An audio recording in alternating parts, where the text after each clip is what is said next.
Good afternoon and good morning to you if you're on the West Coast. My name is Jose Leon. I am the Chief Medical Officer for the National Center for Health and Public Housing. It's a great honor to be part of this activity, the role of CHWs on teen pregnancy prevention and HPV vaccine promotion in Hispanic adolescent girls living in public housing. This is our second session. Just a recap. On the first session, we went over an overview on the social determinants of health affecting public housing residents, some teen pregnancy data from the Centers for Disease Control and Prevention, some UDS data on the Hispanic population and the minority populations living in public housing and being served by public housing primary care grantees. And then we have the participation from the La Maestra Community Health Center. So it's such a great honor again to be part of this conversation, and with me is Ms. Tire Sandoval. She is the research assistant with the National Center for Health and Public Housing, who will also be co-presenting with me. So before we get started, we have some messages for you. And before I go to the disclaimer, I would like to invite health centers to share any challenge or any best practice regarding COVID-19 and anything that you've done to address the issue in your community. Please contact the National Center for Health and Public Housing. You can go to our website, www.nchph.org, or you can contact any of the staff members. At the end of the presentation, you will see our email addresses and our phone numbers in case you would like to share any information or any challenges or any best practice or any collaboration that you have with organizations in your community. The National Center for Health and Public Housing is funded by HRSA to provide training and technical assistance to community health centers across the nation.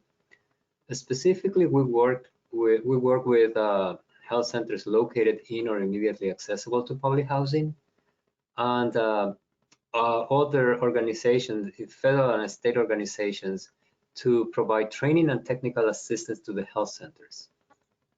This is a live activity. All lines at this moment are muted. We are going to have a Q&A session at the end of the webinar. So save your questions. If at the end you have any questions, please use the chat box or use the raise hand icon and your line will be unmuted. The objectives for this activity are: first, we are going to identify barriers to care in teens living in public housing. Second, we are going to recognize strengths and challenges to provide health education in public housing. And third, we are going to recognize effective training and education methods that can be used to provide health education in teens living in public housing. So let's get started with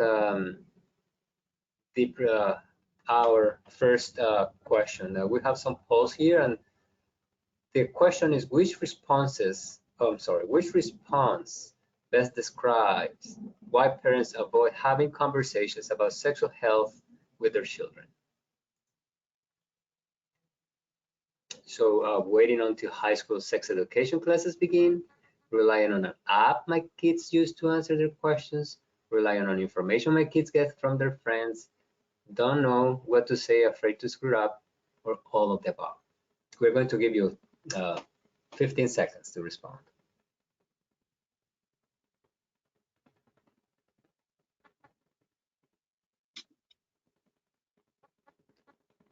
All right, do we have any responses?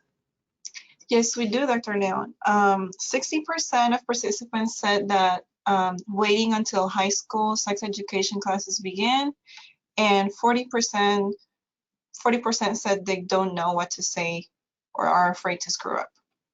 All right, thank you so much, Fide, and that is very helpful, and those are some of the main issues, you know, why parents do not talk to teens about sex or even about HPV vaccine promotion.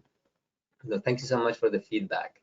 Now, in regards to the Latino population in public housing primary care programs, as we see here, we've been comparing public housing primary care grantees with health centers in general. This is data taken from 2018 UDS data. And the percentage of Latinos being served are higher when you compare in PHPC, when you compare it to all health centers in the United States. When you look at the barrier, linguistic barrier to care, the number or the percentage of Hispanics or the percentage of patients who prefer to be served in a language other than English is 31% in PHPCs and 24% in health centers in general. So this is a difference, and one of the reasons we believe is important to address teen pregnancy in the Hispanic population. As we discussed in our first activity, we said the teen pregnancy rate is higher in the Hispanic population when you compare it to the US population in general. So now that we analyze UDS data, we see that their need to provide these services is very important, and this is the main reason why we are doing this education and this training for those health centers located in areas accessible to public housing.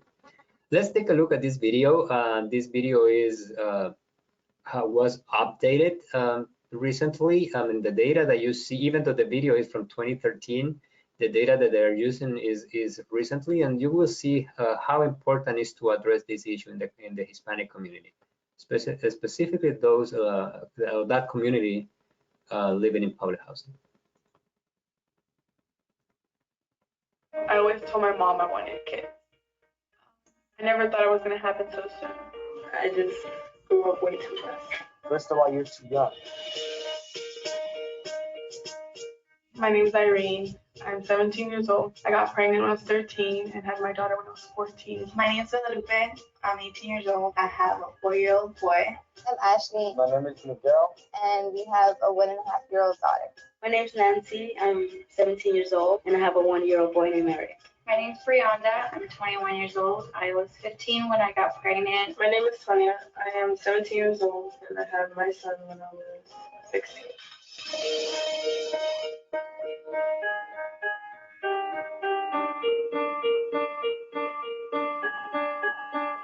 Well, it didn't hit me until I actually gave birth to her, until I saw her. Cambiaron las cosas mucho porque cuando estaba embarazada, no pensaban que yo iba a salir adelante.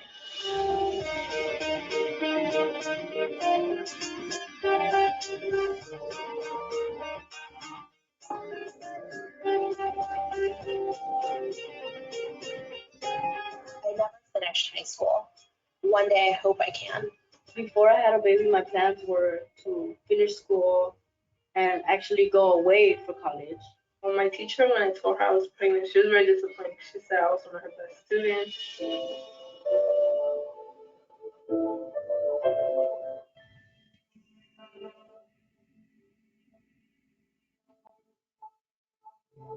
Your body is not even fully developed, it's not ready to have a baby. Your baby could come out sick, endangered, and all sorts of stuff by having a baby at a young age. My son had gotten really sick at the time too.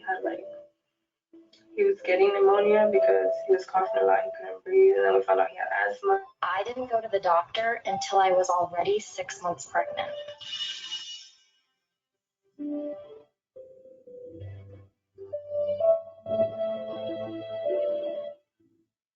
Paying rent, food, buying baby clothes, and at the end, you're gonna only be left over with only like $20 just for yourself. It breaks my heart when I can't give my son what he wants. He knows that sometimes I don't have money. And even if it's just $1, like he wants to give it to me so he can help me out. He knows his mom struggles. That just breaks my heart.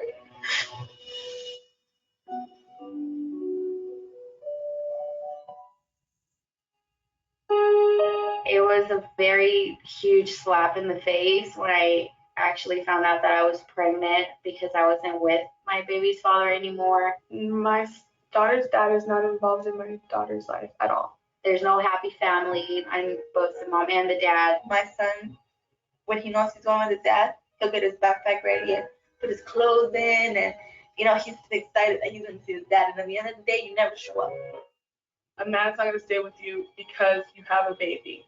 Ser una mamá es lo más bonito, lo más hermoso que puedas hacer en tu vida, pero hazlo cuando tú sepas que puedes tener a alguien feliz y que tú estés feliz y la otra persona estés feliz.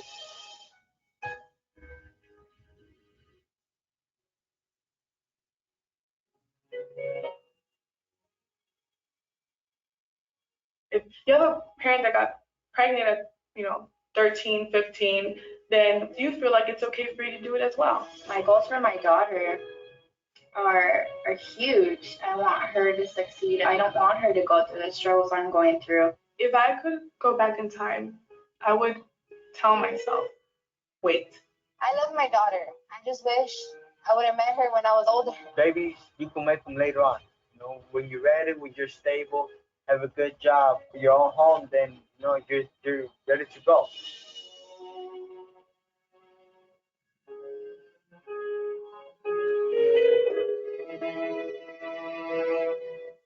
Teen pregnancy doesn't have to happen. Es difícil siendo una buena madre, pero ni siquiera soy un adulto. My baby deserves more than I can give right now.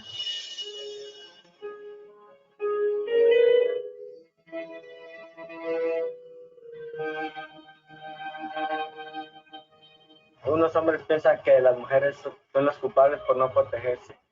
Los hombres también tienen que protegerse.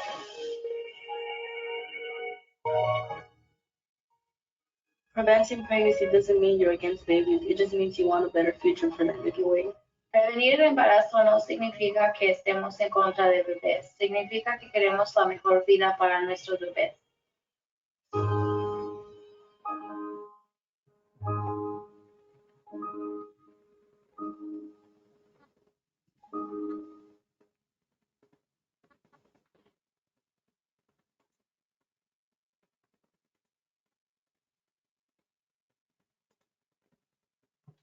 Well, I just watch.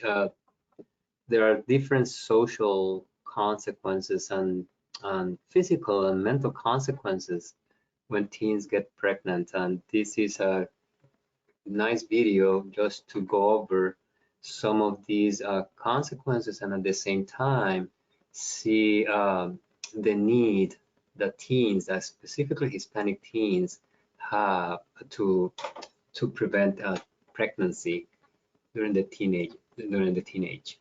In regards to barriers to care, and this is some of the issues that different organizations across the nation have identified as barriers to care, and some of them apply to public housing primary care.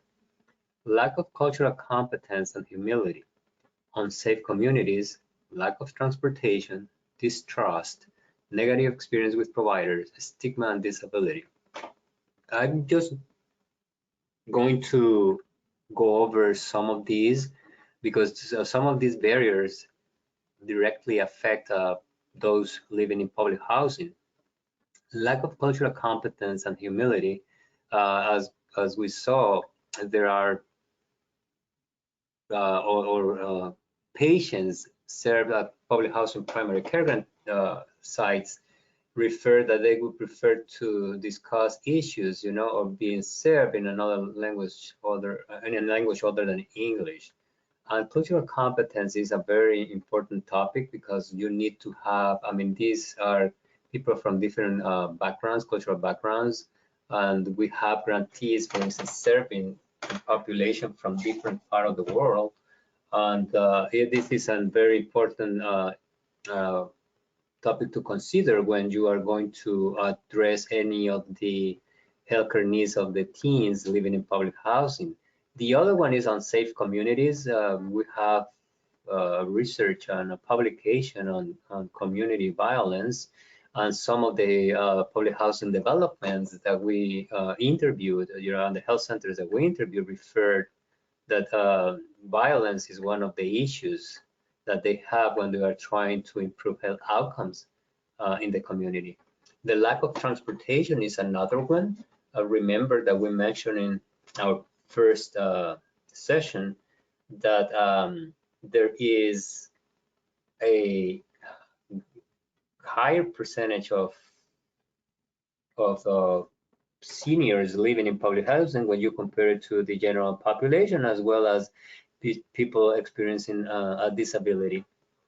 And so these are barriers to care that we need to consider when we assess the community, when we assess whether or not we can do a teen pregnancy prevention program. And this is something that we need to keep in mind when we develop the any teen pregnancy prevention program or an HPV vaccine prevention. This is a term that we are going to be using, cultural competence. According to the Centers for Disease Control and Prevention, cultural competence is the capacity to work effectively with persons from different cultural backgrounds and beliefs, and not just racial minorities. In regards to sexual activity and birth control in teens, is very interesting to see that that around 40 or 43% of those between the ages 15 to 19 have ever had sex, and 4 in 5 use birth control the last time they had sex. But the last one, the 5%, is really important because some of them have a little understanding of the effective method that they can use, you know, on birth control. So this is really important, and this is the reason why we need to work with community health workers and clinicians to address the issue in the community. This is important information that we can provide, as well as some resources like this one that can easily be provided by CHWs, and they can refer patients to the teen pregnancy prevention program, and on the type of birth control methods that we have now, and the importance to know them, and specifically to talk about LARC, which is what is the safest, you know, and which one is the recommended for the teens. Even though this is something that CHWs will not be able to discuss with the teens in the community, they can use this resource to refer patients to the teen prevention program or to the clinic, so they can have a conversation with the clinician on this particular issue. So in regards to birth control teens, we have different methods that we mentioned, but I would like to mention the LARC. These are the long-acting reversible contraception. And there are 2 points that are very important to highlight. One is that many teens know very little about LARC, and some teens mistakenly think that they cannot use LARC because of their age. So this is one of the issues that we need to address, and we can educate our patients on the use of LARC, and again refer patients to the clinic so they can have a conversation with the clinicians on what method is the most, or the method that the clinician may recommend for any particular situation. Remember that each patient is different, and this is the kind of conversation that I need to have with the clinicians. Now, in regards to whether or not you can have a teen pregnancy prevention program or a human papillomavirus vaccine prevention program, as you know, first you have to assess whether or not there is a need in the community. And we've been discussing this in previous sessions. And health centers in general, they are required to do a community assessment. So we need to look at the data that the health center is reporting and look at the demographics of the population, whether or not you have Latino population in the community, and you need to take a look at the health indicators and the age of those living in the community, and how you can work with the public housing agencies to offer prevention on teen pregnancy prevention or HPV vaccine prevention. Once you have assessed whether or not there is a need, then you have to look at the strengths and the challenges to provide the training. And then you need to work with community organizations. You look at whether any community organization has any teen pregnancy prevention or HPV vaccine or HPV promotion, human papilloma vaccine promotion program in place. You need to work with the public housing agency. You need to work with the tenant management organization on board and make sure that they know exactly the need, that they know exactly what you are trying to provide and what exactly you are trying to achieve, what your goals are, and what is going to be the outcome after developing the program and delivering the program.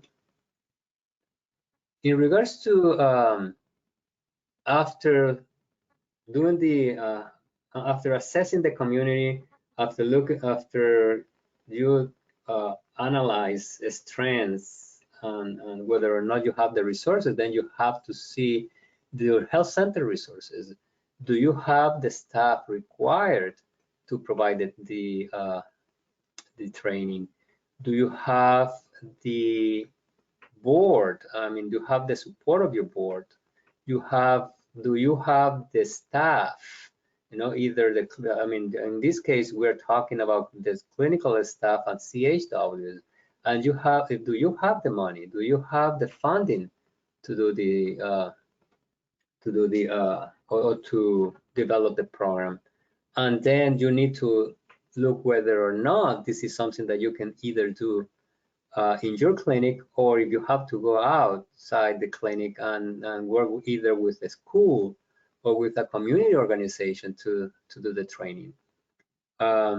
This is a very good opportunity to mention the Envision Center initiative. This is a hot initiative addressing social needs and healthcare needs in the community, and they have physical places where activities like this one can be promoted and can be developed with the public housing agency. So if you need any additional information on this particular topic, on this hot initiative, please contact the National Center for Health and Public Housing, and we'll be glad to provide you additional information.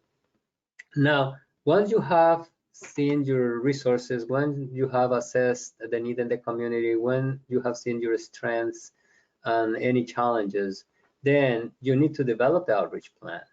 So you need to find whether or not you have other organizations in the community who can help you, and then how you are planning to develop the program, how you are planning to provide the classes or sessions with teens in the community.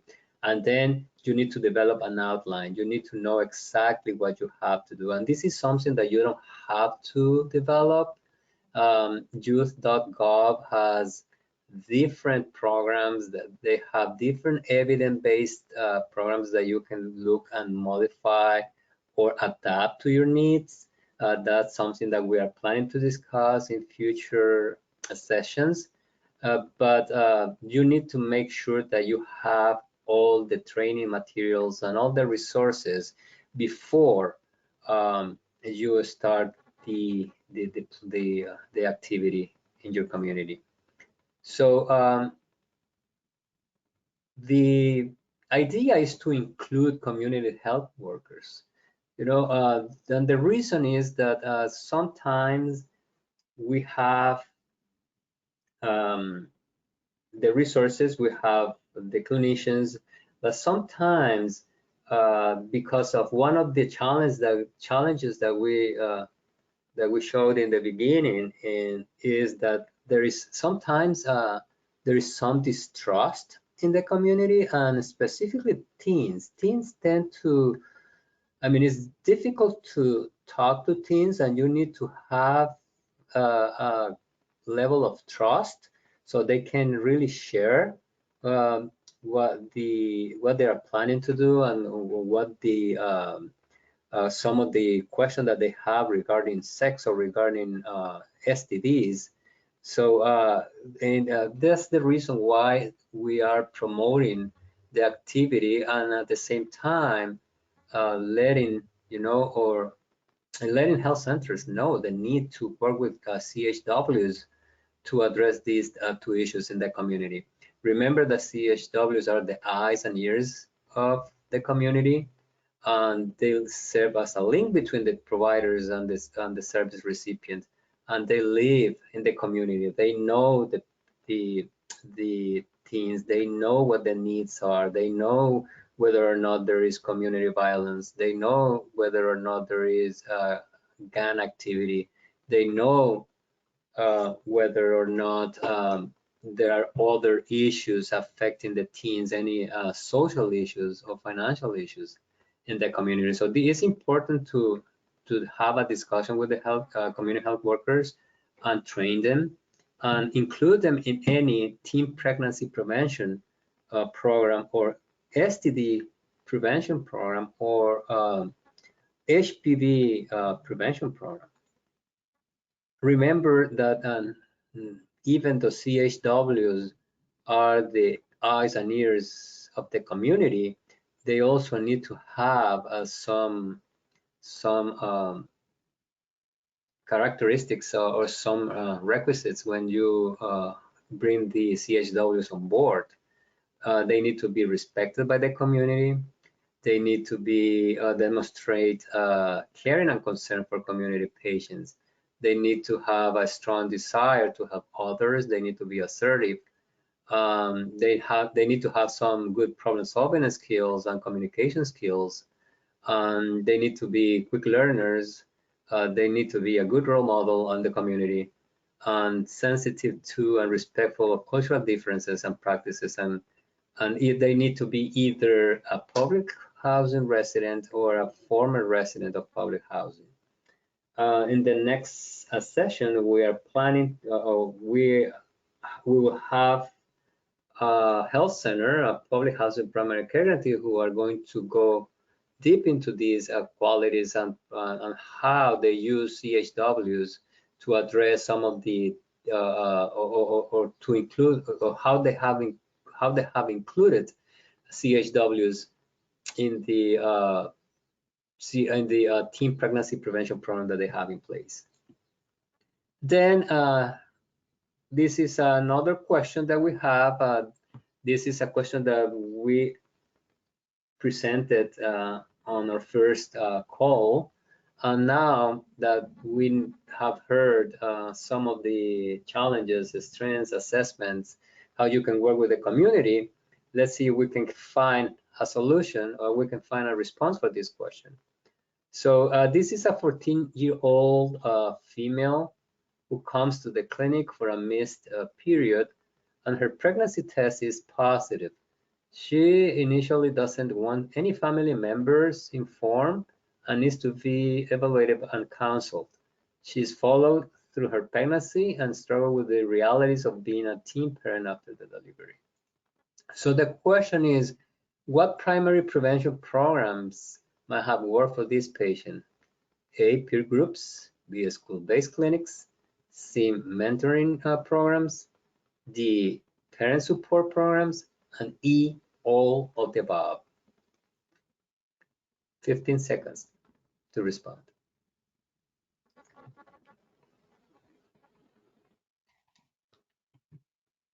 Do you have an answer?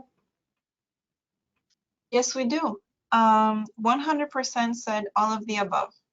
Excellent. Thank you. And that's exactly the right answer. So let's move on and discuss now how you are going to develop an effective training program.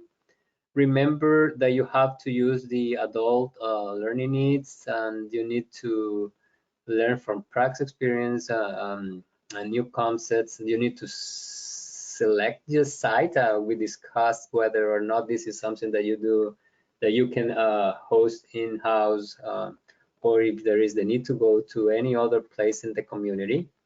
Then you need to recruit your trainees, and in this case, your CHWs, and make sure that you can, once you have selected your site, where if you have any physically challenged participant, you need to make sure that that person has the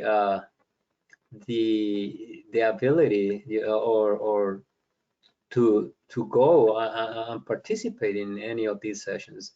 You need to make sure that you work with the participants to make sure that the training hours are the right training hours that they can attend, the duration of the training, either this is going to be weekly, bi-weekly, whether you're trying, depending on what you are trying to achieve, and then develop the training content.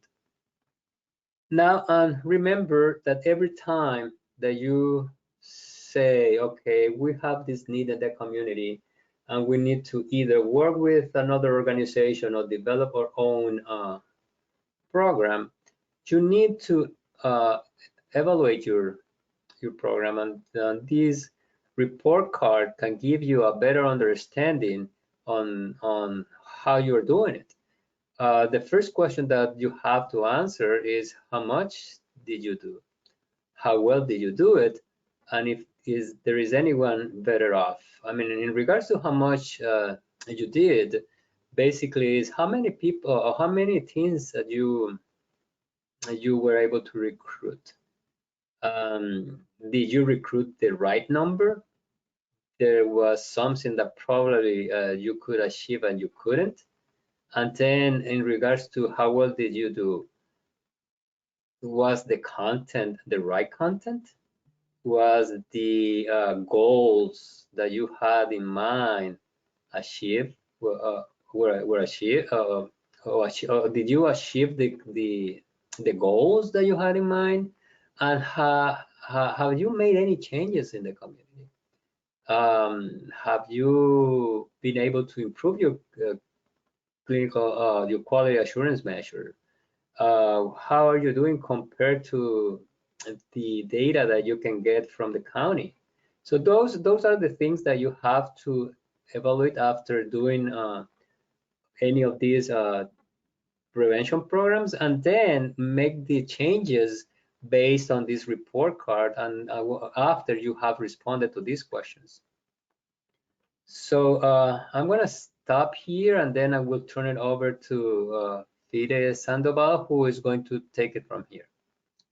Good afternoon, Fide. Good afternoon, Dr. Leon. Just give me 1 second while I get my slides together.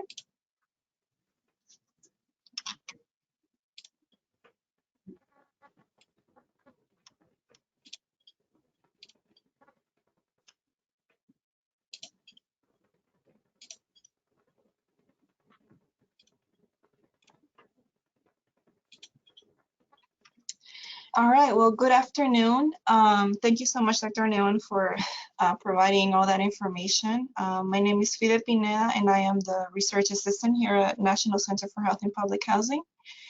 And I am also a certified health education specialist, so I am very honored to be able to share some of these effective training methods that community health workers and any stakeholder that would be involved in implementing different pregnancy prevention programs would be involved.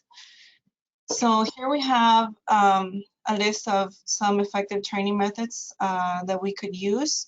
We could start by using icebreakers, lectures, role play, simulation games, group projects, case studies, and brainstorming. These are all effective methods that can be used to provide training for staff and be able to educate the teens on pregnancy prevention. So next on this is one of our first examples. So here we have an example of a conversation cafe. So basically what this method entails is that it engages participants in having calm and profound conversations. It provides less chances for debating and arguments and promotes more listening. And also the purpose for this method is to be able to generate new ideas as you listen to each other. The purpose also is to understand anything that would be considered a difficult or painful situation, which in regards to this topic, teen pregnancy would be a difficult situation to be experiencing for any parent or any teenager.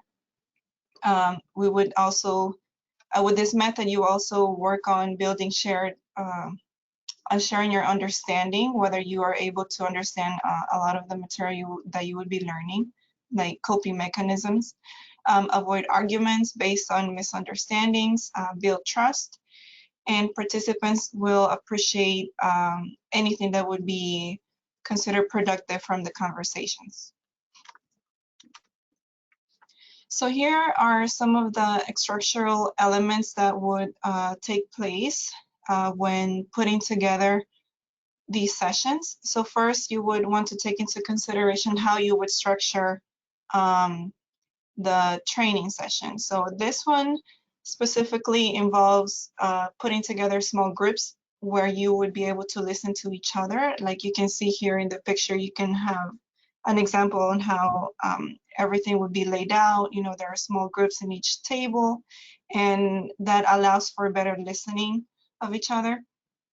Also, how space is arranged, like we mentioned earlier, it would be limited to 5 to 7 chairs around small tables.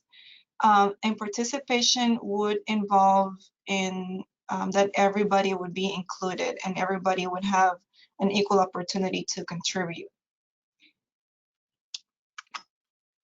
This is the last element, which would be the sequence of the steps on how everything would take place.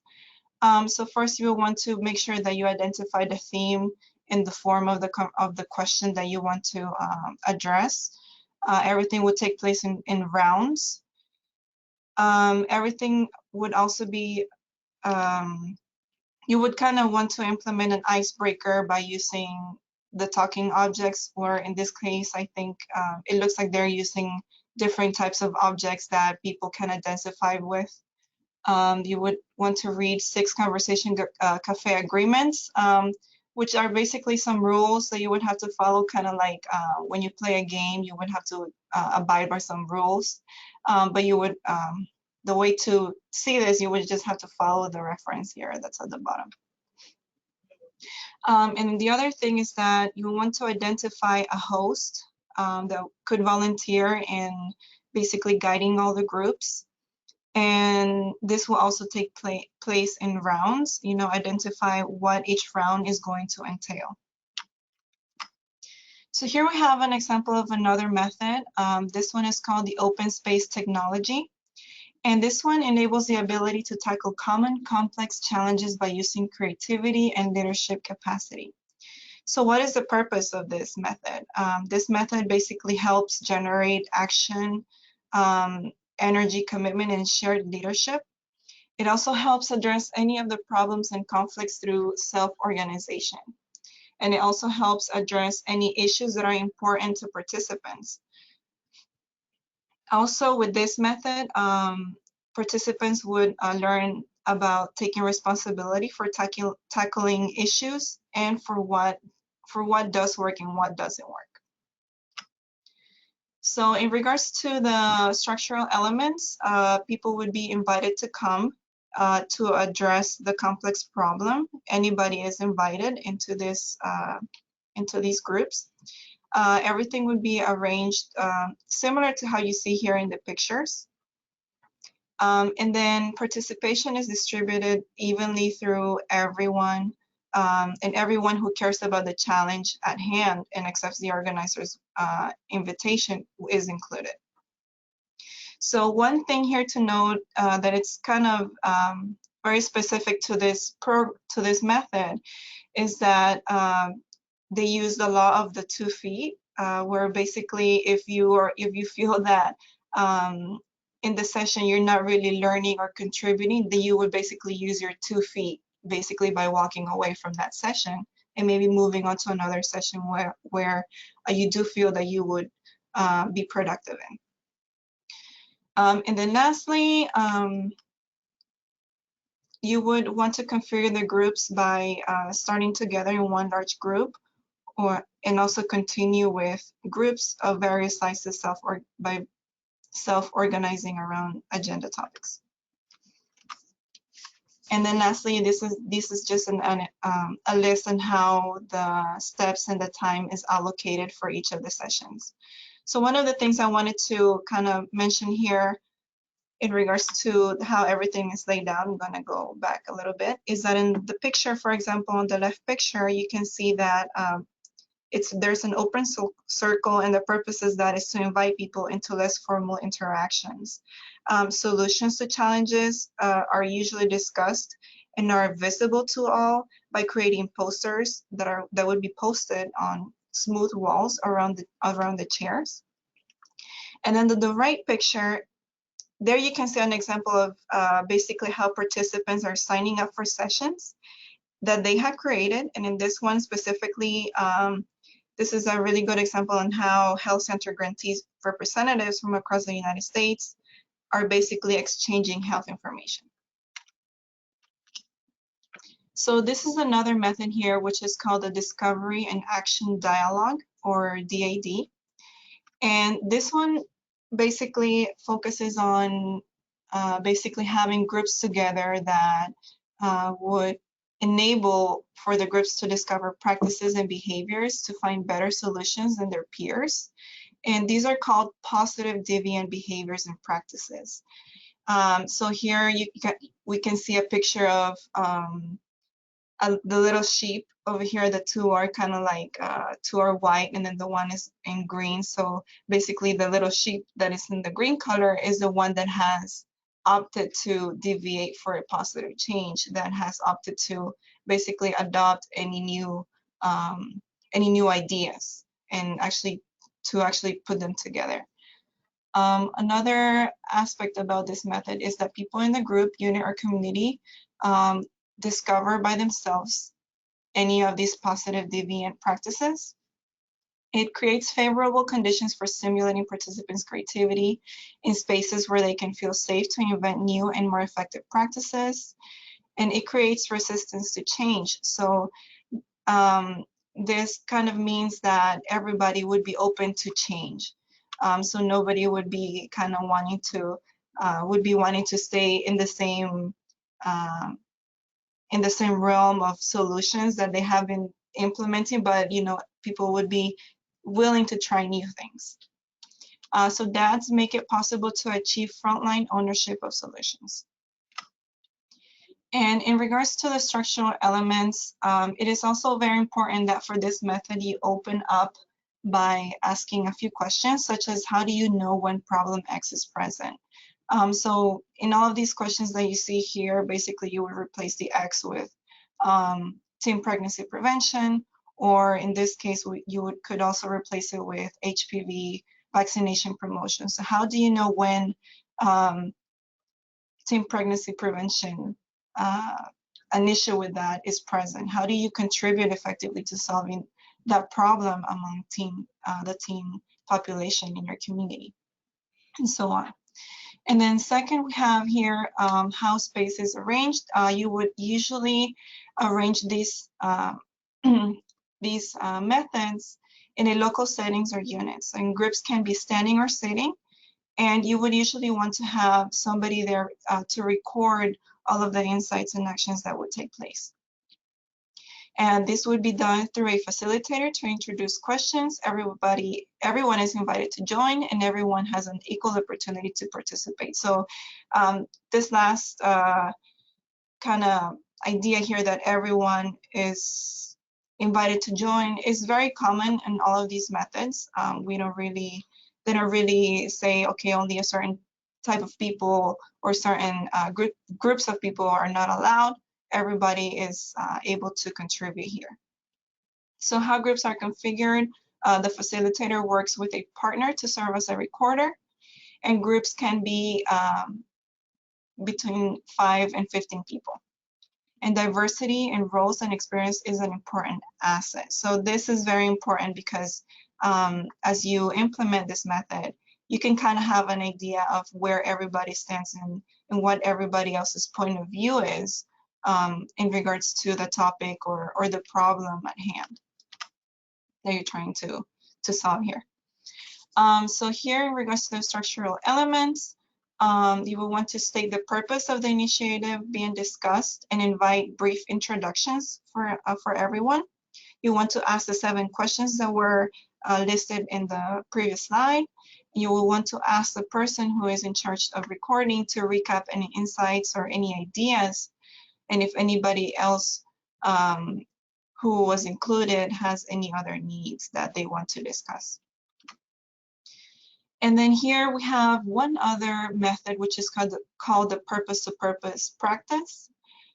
So here you would want to basically start, it helps in starting an initiative of stakeholders and that can shape together all the elements that will determine the success of their initiative. And you will want to basically kind of put into practice or have an idea on how you would basically state what the principles, what the purpose is for the problem that you're trying to address. So in this case, teen pregnancy prevention. So just identifying what the principles are, who the participants are going to be, what the structure will be, and what are the practices that will be designed to help achieve the purpose. So also by shaping these 5 elements together, participants clarify how they can organize themselves to adapt creatively and scale up for success. All right. And then the elements for this method, basically, you will want to also invite all or most stakeholders to participate in the design of their new initiative in order to specify its 5 essential elements. So here we see in the picture, basically, this is just an example on how a group of stakeholders were able to basically write down how they were going to go about the purpose, the structure of the goal that they want to achieve, and so on.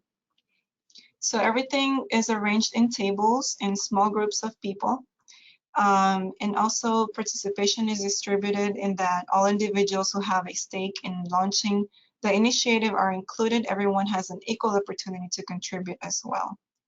And how groups are configured, they're configured in a 1-2 for all. And then to learn a lot more about this, I would recommend to follow the source. And then next we have just the steps in time allocation. So for more specific time allocation for each of these steps, you can also see an example of each in the source provided below. So first you want to introduce the idea of what purpose to practice is. Everything takes place in groups. And basically these are all the steps that you would want to follow. So next we have an example of an implementation model for the adolescent sexual and reproductive health program. So this model has basically 5 phases. And the first phase is about establishing SRH quality initiative, which is, this basically has, is very similar to the structural elements that takes place into implementing a program from the one that Dr. Leon was going over earlier. You will first start by conducting a needs assessment. You will want to identify the healthcare delivery system, any model anticipating demand and work effort for enhanced services, establish a practical vision, establish any change leadership structure, formally adopt enhancing adolescent access to the SRH services, and develop improvement in communication, and also through by implementing staff training, referral, and linkage work plans and timelines. So phase 2 basically is about creating supportive organizational context. So this one is has to do more about addressing gaps in identifying any needs that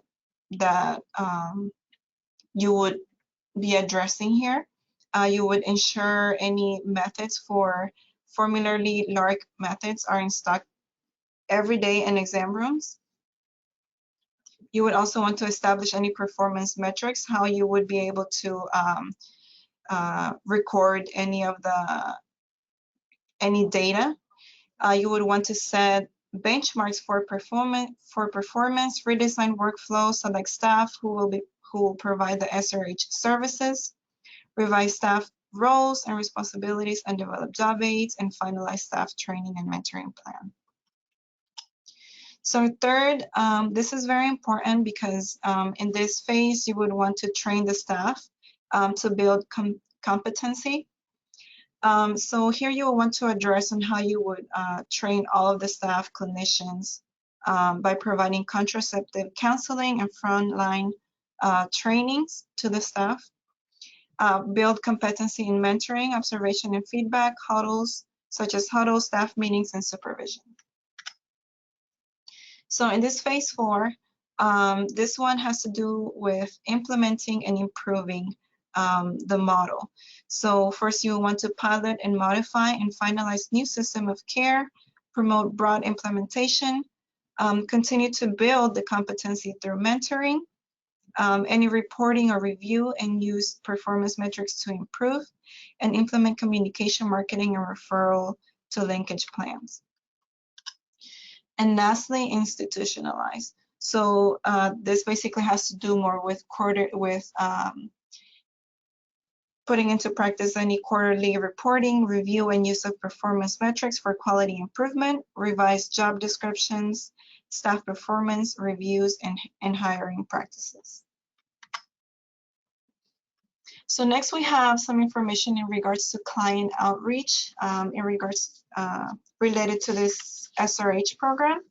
So first you will want to conduct individual productive client follow-up, promote broad awareness of availability for the SRH services, reduce any barriers to increase access to services, and develop any partnerships with organizations.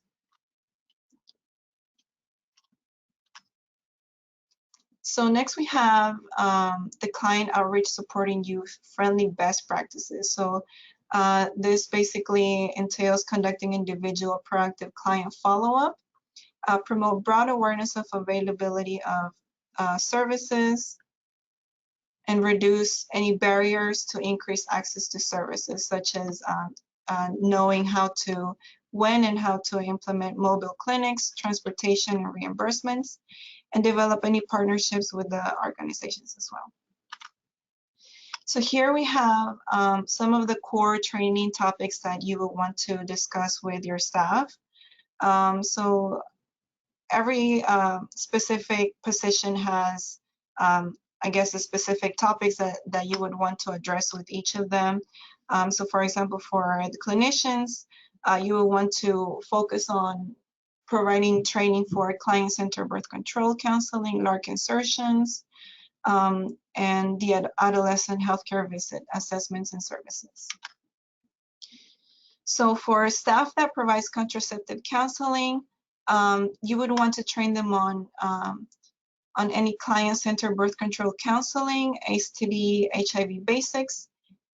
Also for frontline staff, any key messages for ensuring access to SRH services. So also by providing information on how they can give information on referrals, that could be something that you can train any frontline staff as well.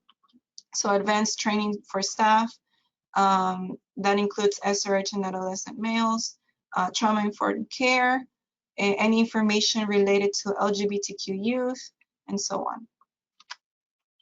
So what are some of the SRH program outcomes?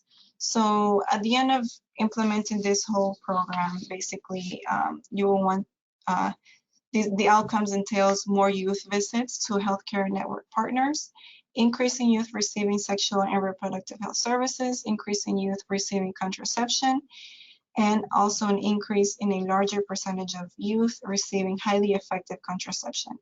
So overall, after implementing the program, there would be an increase in the use of contraception among teens. So here are just examples of some additional sexual health resources that you can visit, such as from the Advocates for Youth, familydoctor.org. You can also access some information from the CDC and from HHS. And I'm going to pass it to Dr. Leon. Thank you, Fide. That was really, really good. Thank you on the information. I believe it's very helpful for all health centers and those trying to address the teen pregnancy issue or the human papillomavirus issue in the community. Remember that our next session is going to be next Tuesday, March the 24th at 1 p.m. We are announcing that we are going to have a public housing primary care grantee sharing the program that the teen pregnancy program that they have in place. They have been working in teen pregnancy prevention for the last 10 to 12 years. So let's do the Q&A. If you like to ask a question, you can either type your question in the question box, or if you would like to ask your question live, please use the raise hand icon and your line will be unmuted.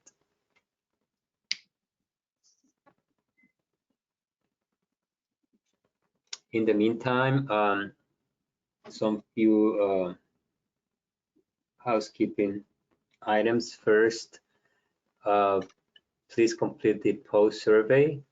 Make sure that you provide feedback. Your feedback is really important. It helps to improve our activities. So please make sure that you complete the brief survey after this session. And then due to the COVID-19 pandemic, we are trying to make a final decision on our conference.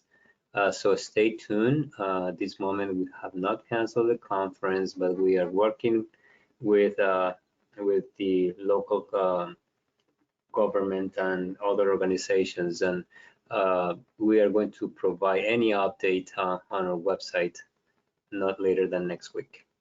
Any questions in the queue? None at the moment. No questions? No. All right. And lastly, remember that we have other activities. We have a cultural competence, health literacy, learning collaborative. We have another on cultural competence and cultural humility in HIV patients, or diabetes learning collaboratives. We have one on prevention, one of management.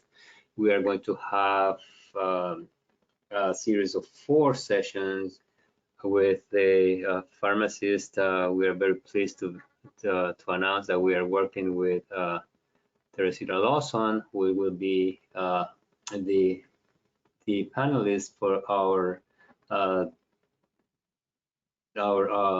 Diabetes Prevention LC, and we are going to have someone from the American Diabetes Association who is going to discuss nutrition with us in the diabetic patients. So if you need additional information, again, visit our website. You will see our upcoming learning collaborative learning collaboratives information on any webinar that is that we have or that we're planning to host in the next few months, and you will find all that information on the www.nchph.org website. Any questions? Nope, not right All right.